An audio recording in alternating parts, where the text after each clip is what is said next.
عطا کرنا شروع کر دیتا ہے. کیوں؟ کیونکہ اس کا بندہ اس کا شکر ادا کرتا ہے, اور جب شکر ادا نہیں کرتا تو سارا کچھ فیل ہو جاتا ہے, وہ اس سے ساری نعمتیں چھین لی جاتی ہیں. تو لہذا اپنے گھروں میں, اپنے جناب علی محلے داروں میں, دوستوں میں یہ چیز عام کرو, ان کو بتاؤ, ان کو سکھاؤ کہ قرآن پڑھو, قرآن سے محبت کرو. وہ قرآن کیا بتاتا ہے, کیا سکھاتا ہے. اور اپنے گھر والوں کو بولو کہ ہم نے حافظ قرآن بننا ہے, یا میرے کسی بڑے یا کسی چھوٹے بھائی کو حافظ قرآن بناؤ, میری کسی بہن کو عالمہ دین کا کورس سکھاؤ, کورس بتاؤ, ان کو عالمہ بناؤ.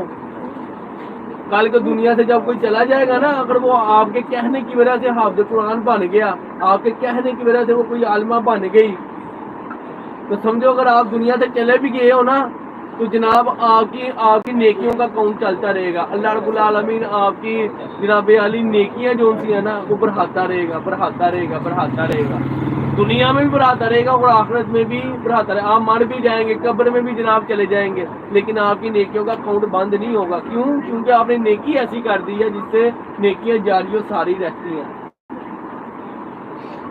تو آپ لوگ چاہتے ہو کہ ہمارے خاندان میں اللہ کی رحمت ہو, آپ لوگ چاہتے ہو کہ ہمارے جناب علی جو گھر ہے وہ سکون کا مرکز بنے, تو جناب علی پھر آپ کو چاہیے کہ اللہ رب العالمین کے دین کے مطابق اپنی زندگی گزارنا شروع کر دو. اللہ رب العالمین کے دین کے مطابق زندگی گزارنا شروع کر دو. یہ اللہ کا خاص رحمت ہوتی ہے, اللہ کی خاص فضل ہوتا ہے. جو بندہ یہ سوچتا ہے, جو بندہ یہ سوچتا ہے, کہ اللہ کی خاص رحمت ہوتی ہے.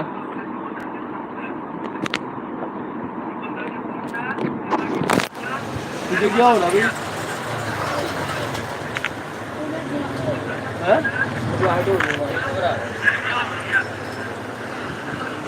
تھوڑا پانی گرا دیں کو پانی.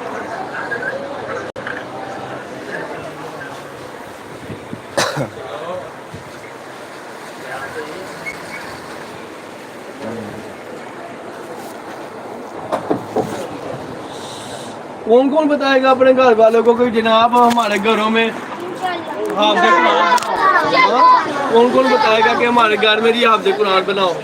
کون کون اپنے گھر میں بولے گا کہ جناب ہماری بہن کو آپ عالم دین بناؤ. یہ سمجھ لو آپ کی کامیابی ہوگی.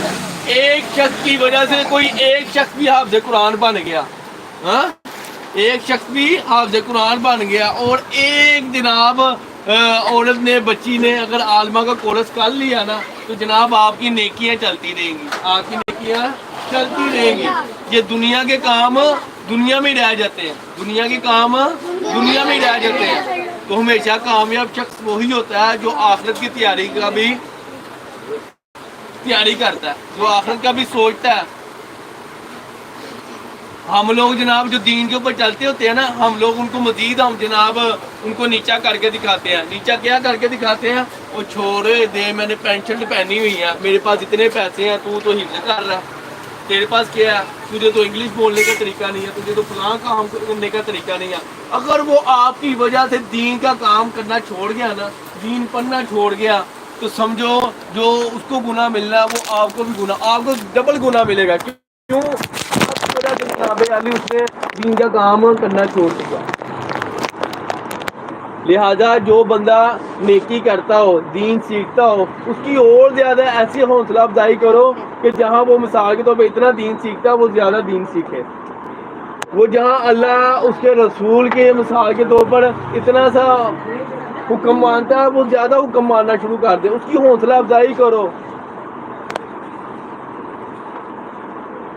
ابھی جتنی اتنی عقلیں ہیں نا, آپ لوگوں کی جتنی اتنی عقلیں ہیں, اتنی اتنی بات آپ کے دماغوں میں نا بیٹھ جائے گی. باقی کچھ عرصے بعد جب آپ بڑے ہو جاؤ گے جناب, زندگیاں تھوڑی گزر جائیں گی, پھر آپ کو سمجھ آئے گی میری باتوں کی. تو لہٰذا یہ اللہ کی رحمت ہوگی جس کو یہ سمجھ آئے گی, اللہ کا کرم ہوگا جس کو یہ سمجھ آئے گی. ایک تو جب کوئی بچہ حافظ قرآن مثال کے طور پر بن جاتا ہے, کوئی عالمہ بن جاتی ہے, ایک تو جناب وہ نسلیں سنوار دیتی ہے, نسلیں سنوار دیتی ہیں. اس نے برائی سے بچانا اپنے بھائی کو بھی, اس نے برائی سے بچانا ہے, اس نے جناب اپنی بہن کو بھی بچانا ہے, اس نے اپنی امی کو بھی بتانا ہے, اس نے اپنے ابو کو بھی بتانا ہے. ٹھیک ہے, دوسرا جناب